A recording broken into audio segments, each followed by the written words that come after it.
Hi everyone! Good morning, good evening, good afternoon to everybody, all people around the world. Right now, it's evening time. It's 7 p.m. 7:25 in the evening.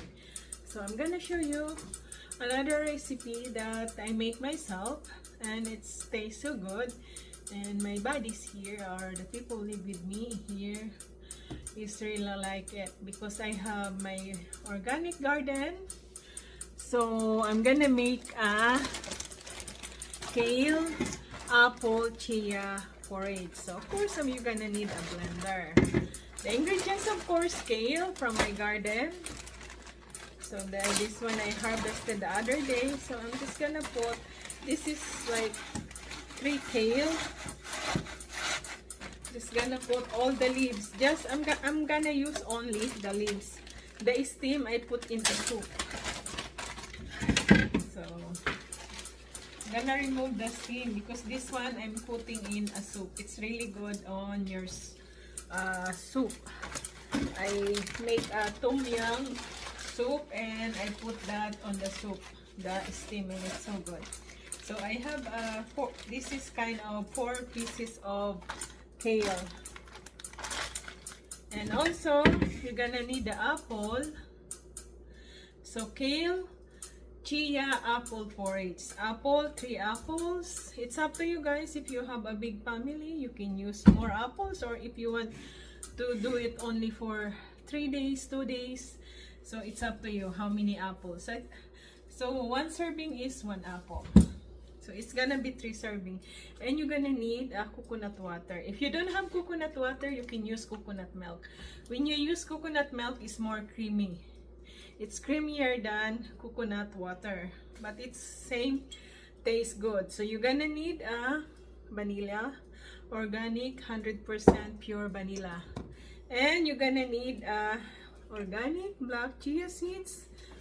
And for me, if you don't have a hemp seeds, guys, it's fine. But me, to make it taste so good, hemp seeds is very good for your brain and for your heart health. So I have a organic hemp seeds also, and I just bought another bag of organic chia seeds. And this one, Catalina Crunch. It's rich in protein and fibers. And also this is a new bag of hemp seeds. I don't want to run out of my things that I'm using for the smoothie, because this is everyday breakfast of the persons who live with me here. So now, before I'm gonna do that, let's cut the apple. So when you're cutting the apple, I remove the skin of apple. I peel the apple because, you know guys, I just learned that apple, they wax it, or I learned it before also. So they wax the apple. So to make sure that the wax, you can eat the wax, I peel it.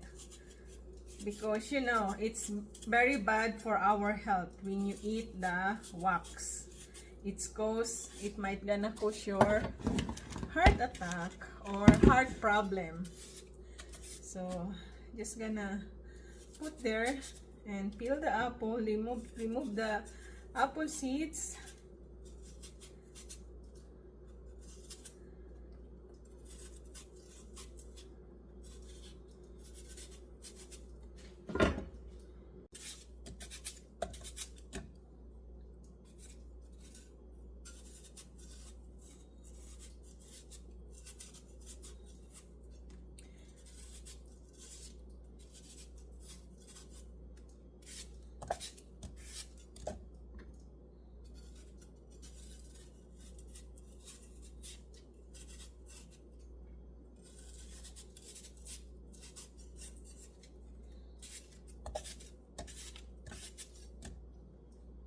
Now I'm done cutting with apple, so I'm just gonna add the 1 teaspoon of pure vanilla. So just 1 teaspoon, guys, of pure vanilla for 3 apples and 3 or 4 leaves of kales. And then add 3 cups of the coconut water, or if you don't have coconut water, you can use coconut milk. It's up to you guys which one you're gonna use.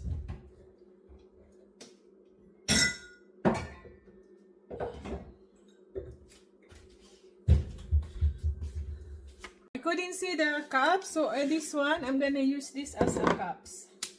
So I don't know where it goes. So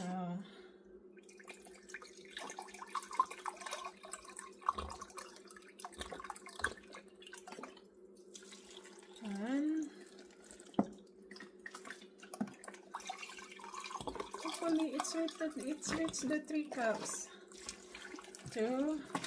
Yeah, I think it's gonna reach the 3 cups. There you go, exactly 3 cups. So one of these are 3 cups. So I just use the whole thing of 1 carton of coconut water. And then, of course, close the lid and blender it. So chia seeds, we're gonna put it later after we blend it. And also the hemp seeds. So then we're gonna blend it.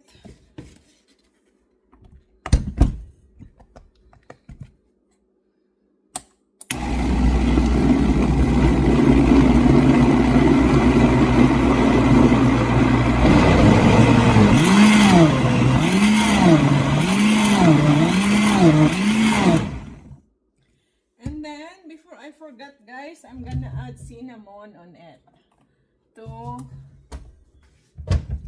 I have cinnamon, and I'm gonna add the cinnamon.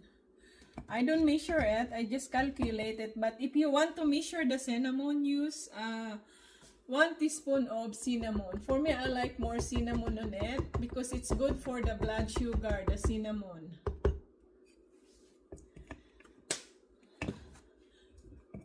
Usually, I'm adding dates, but now I'm gonna skip the dates because I'm gonna use raisins later.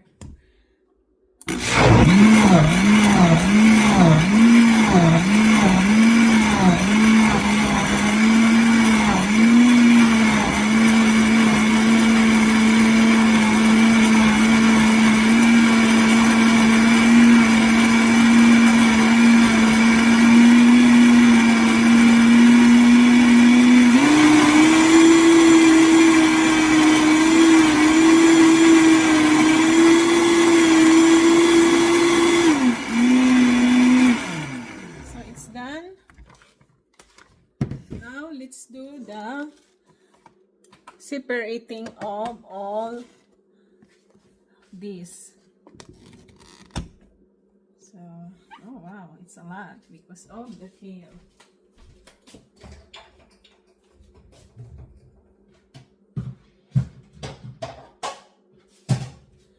So, I think it's gonna be more 3 serving. I have 3 bowls here.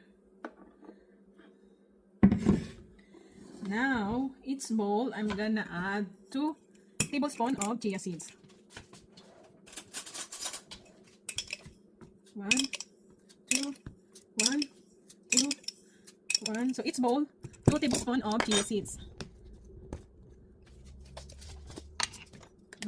Each bowl, 2 tablespoons of hemp seeds. Actually guys, in one day, you can eat 4 tablespoons of hemp seeds. You can add to your salads as well. And then, I'm gonna add this ancient grains. It's probiotic granula. It's from Costco. So it's a lot of high in fibers. So the person who living with me like granula on it. So ask me to add granula on it. So I don't measure guys. It's up to you how much you're gonna put on it. And then, after that, I'm gonna add I'm looking for my raisins. So I'm adding raisins. So it's up to you guys how much raisins you like as well. If you want sweeter, so add more raisins. Or if you don't have raisins, if you have dates or prunes, you can add prunes or dates. So it's gonna help you more for your bowel. So then you're gonna mix this well. I think I'm gonna add more granula. It's good if it's gonna be thicker, guys.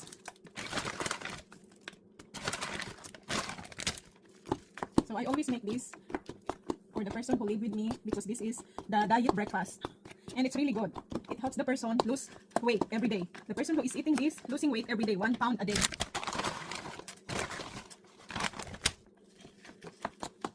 Usually I add also pumpkin seeds, but since I don't have the pumpkin seeds, I ran out of pumpkin seed, and my order from Amazon haven't come yet. Only the sunflower seeds came, so I'm gonna add the sunflower seeds instead of pumpkin seeds. So I'm gonna be sure the sunflower, because you cannot eat too much sunflower a day. So 1 tablespoon each of this. You cannot add too much sunflower. So 1 tablespoon a day is good enough for the sunflower seeds. It's good for the heart and it's good for the brain as well. And also the pumpkin seeds. It's help also to regulate your blood flow in your heart and in your brain. So now it's all good. We have nice porridge for tomorrow. So this one you have to stock in your fridge. So tomorrow you're gonna have a very good and healthy, very healthy breakfast. Kale, chia, apple porridge. And then of course we're just gonna cover it with a plastic wrap. So you cover it with a plastic wrap and you put this in the fridge overnight. So the next day you can eat it. If you want to add some fruits like blueberry, antioxidant, you can do that when you are eating, or you can add strawberry, blueberry, blackberry. That's what I'm doing. When I serve it to the person who's gonna eat it, I add blueberry and strawberry, some fruits. Now it's cover. So this one, it stays 2 to 3 days in your fridge.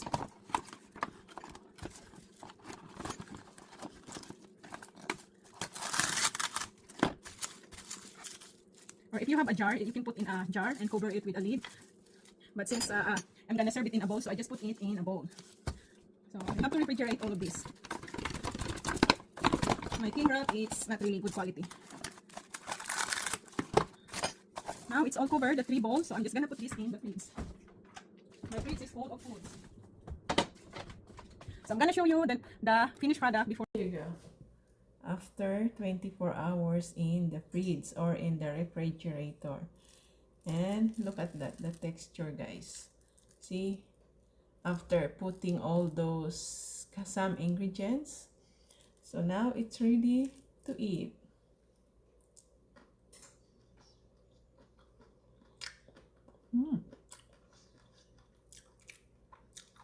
It's really good, guys.